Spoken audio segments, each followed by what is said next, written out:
Let's kick things off with Donald Trump.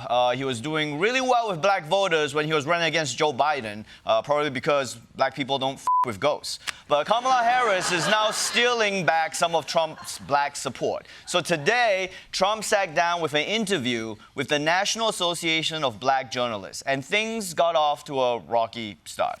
A lot of people did not think it was appropriate for you to be here today.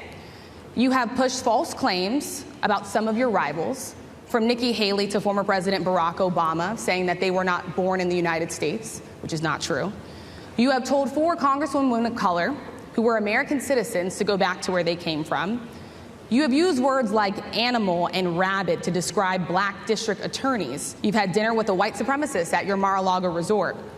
So my question, sir, why should black voters trust you after you have used language like that? Tough question. But hey, at least this is a good chance for former President Trump to address the concerns of black voters by answering with civility and grace. Well, first of all, I don't think I've ever been asked a question in such a horrible manner. First question. You don't even say, hello, how are you? Are you with ABC? Because I think they're a fake news network, a terrible network.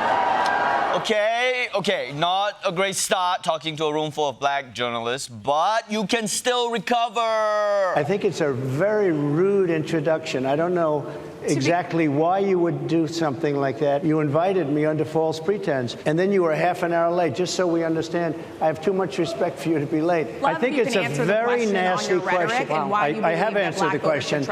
I have been the best president for the black population since Abraham Lincoln. That's my answer. Better than President Johnson, who signed the Voting Rights Act? And for you to start off a question and answer period, especially when you're 35 minutes late because you couldn't get your equipment to work, in such a hostile manner, I think it's a disgrace. Wow. Trump was like, listen up, black people. You're always late. Your microphones are ghetto, and I'm Abraham Lincoln. I mean, I think he just won the black vote.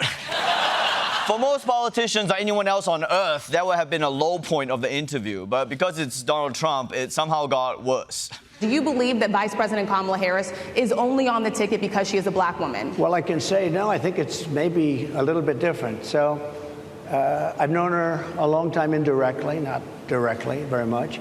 And she was always of Indian heritage, and she was only promoting Indian heritage. I didn't know she was black until a number of years ago when she happened to turn black, and now she wants to be known as black. So I don't know, is she Indian or is she black? She has always identified as a black woman. She went to a historically black college. I respect either one, but she obviously doesn't, because she was Indian all the way, and then all of a sudden she made a turn, and she became a black person. Just to be clear, sir, do you believe that I think somebody should look into that too when you ask continue in a very hostile, nasty tone.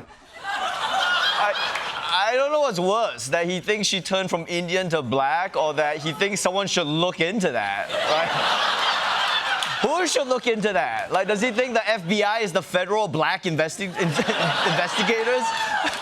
I don't think she turned from Indian to black, okay? She's Indian and black. Like, what does he think happens? When the time is right, Indians go into a cocoon and they play some Drake and they come out black.